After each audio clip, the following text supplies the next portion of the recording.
Saudara-saudariku yang terkasih, salam damai sejahtera, horas berkah dalam. Kita berjumpa dalam belajar Alkitab sambil merenung. Tema kita kali ini, janganlah gelisah dan gentar hatimu. Wah, ini sabda yang menyejukkan ya, jangan gelisah dan gentar hatimu. Dari Injil Yohanes 14 ayat 23 sampai 29. Saudara-saudari, jangan lupa ya untuk subscribe, bagikan kepada teman-teman, dan juga nyalakan loncengnya, karena saudara akan mendapatkan notifikasi langsung untuk video-video berikutnya. Yesus berkata, ya ini dalam amanat perpisahannya ya, jika seorang mengasihi aku, ia akan menuruti firman-Ku. Nah, pertanyaannya, kita mengasihi Tuhan apa enggak? Nah, ini memang sebuah kalimat pengandaian ya. Jika seseorang itu mengaku mengasihi Yesus, dia akan menuruti firman-Nya. Bapakku akan mengasihi dia. Dan luar biasa ya, jika seseorang yang mengasihi Yesus dan yaitu dengan cara menuruti firman-Nya, Bapa yang di surga itu akan mengasihi dia. Dan kami akan datang kepadanya dan diam bersama-sama dengan dia. Seseorang yang mengasihi Yesus dan ia hidup menurut firman-Nya, baik Bapa maupun Yesus akan tinggal di dalam dirinya. Nah, ini nantinya boleh dikatakan menjadi syarat untuk damai sejahtera yang kita harapkan. Barang siapa tidak mengasihi aku, nah yang di atas ini yang mengasihi sekarang. Yang tidak mengasihi itu siapa? Yaitu ia tidak menuruti firman-Ku. Ya, jadi boleh dikatakan jangan kita mengatakan aku mengasihi Tuhan tetapi tidak menuruti firman-Nya. Ya, dengan kata lain itu sama saja bohong menurut Yesus. Dan firman yang kamu dengar itu bukanlah daripadaku, melainkan dari Bapa yang mengutus aku. Ya, jadi Yesus ini diutus oleh Bapa untuk menyampaikan firman. Dengan kata lain, ya, firman itu adalah juga firman Bapa. Ya. Firman yang kamu dengar bukanlah daripadaku, melainkan dari Bapa. Nah, saudara-saudari yang terkasih, kita pertanyaannya sekali lagi, mengasihi Tuhan apa tidak? Kalau mengasihi berarti menuruti firman-Nya. Kalau kita tidak menuruti firman-Nya berarti tidak mengasihi Tuhan. Semuanya itu kukatakan kepadamu selagi aku berada bersama-sama dengan kamu. Nah, memang kata-kata ini pertama-tama diucapkan kepada para murid, ya, tetapi juga kepada semua orang yang kemudian nantinya akan mendapatkan pewartaannya. Tetapi penghibur yaitu Roh Kudus yang diutus oleh Bapa dalam namaku, dialah yang akan mengajarkan segala sesuatu kepadamu dan akan mengingatkan kamu akan semua yang telah kukatakan kepadamu. Ya, jadi setelah nanti Yesus tidak bersama-sama lagi dengan para murid-muridnya, akan ada roh penghibur. Siapa itu? Roh Kudus. Roh Kudus ini diutus oleh Bapa di dalam nama Yesus. Nah, sekarang Roh Kudus itu lalu ngapain aja nantinya itu? Sebagai penghibur, dia akan mengajarkan segala sesuatu kepadamu. Banyak hal akan diajarkan, ya, sehingga kita tetap teguh di dalam iman, tetap percaya akan Yesus, tetap percaya akan Bapa. Dan ternyata setelah kita mendapat pengajaran ini tidak mudah untuk mengingat, ya kan? dan akan mengingatkan kamu akan semua yang telah kukatakan kepadamu. Jadi firman-firman Yesus yang sebelumnya yang pernah terkatakan oleh Yesus mungkin banyak yang terlupakan oleh para murid, tetapi Roh Kudus inilah yang akan memberikan jaminan. Dialah yang akan mengatakan semuanya itu kepada Yesus. Nah, saudara-saudari yang terkasih, dikatakan di sini, ya, damai sejahtera kutinggalkan bagimu, damai sejahteraku kuberikan kepadamu. Yesus memberikan damai sejahtera kepada mereka yang menuruti firman-Nya. Yesus memberikan damai sejahtera dan Roh Kudus kepada mereka yang percaya kepadanya. Damai sejahtera aku kuberikan kepadamu. Nah, maka kalau kita merenungkan ini, yang namanya damai sejahtera itu,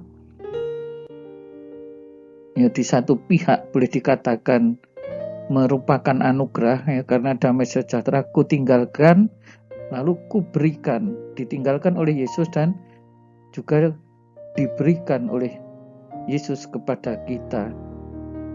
Dengan kata lain, damai sejahtera ini di satu sisi anugerah, di sisi lain mesti kita harus menanggapi, menerima anugerah itu dan mengasihi serta menuruti firman-Nya. Ya, tadi di dalam ayat-ayat sebelumnya. Dan apa yang kuberikan tidak seperti yang diberikan oleh dunia kepadamu.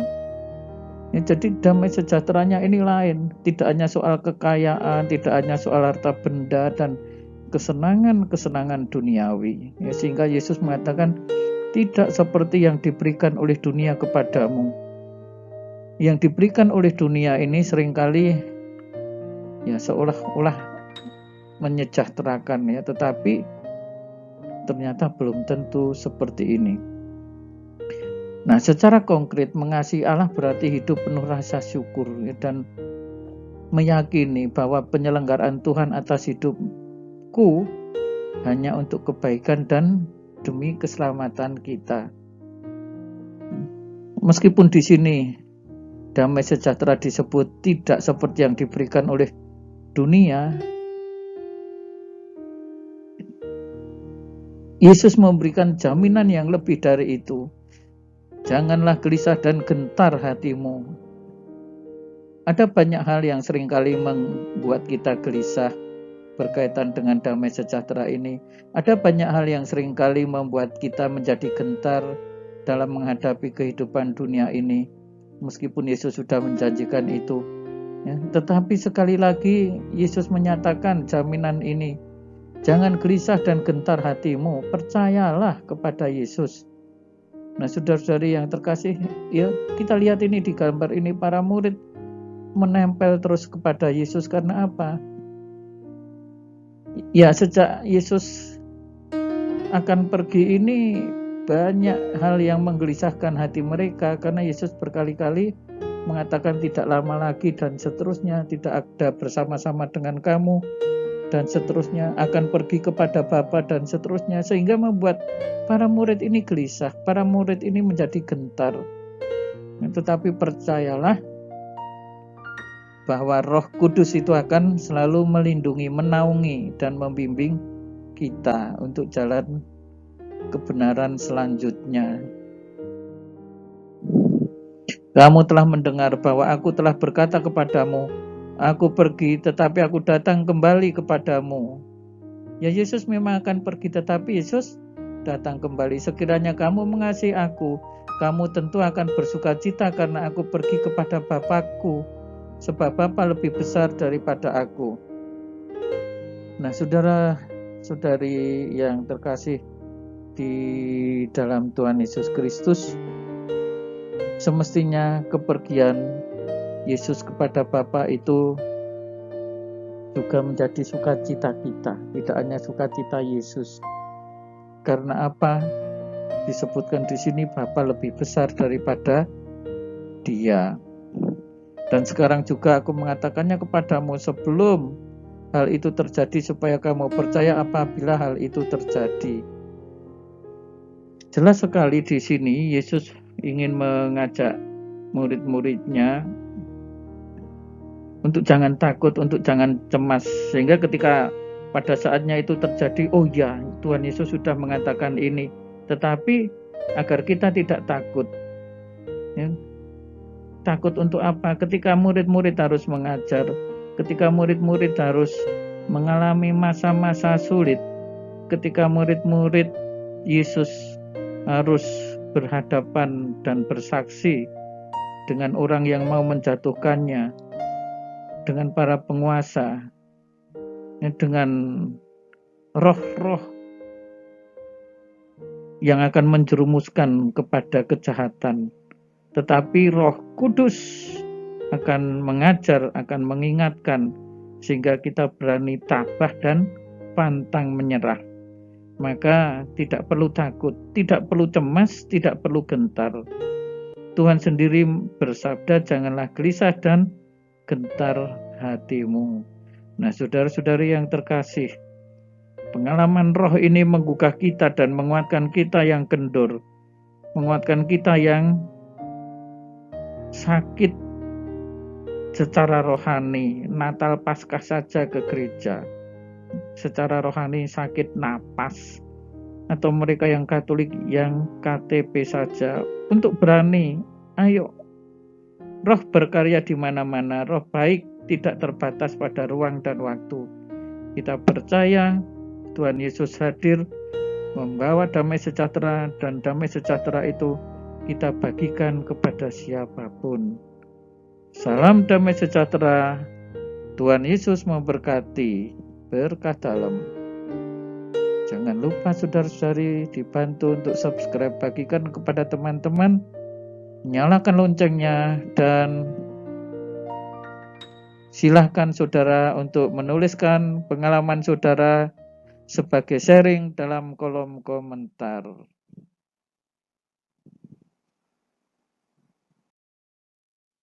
Saudara-saudari sekalian, pekerjaan saudara, keluarga saudara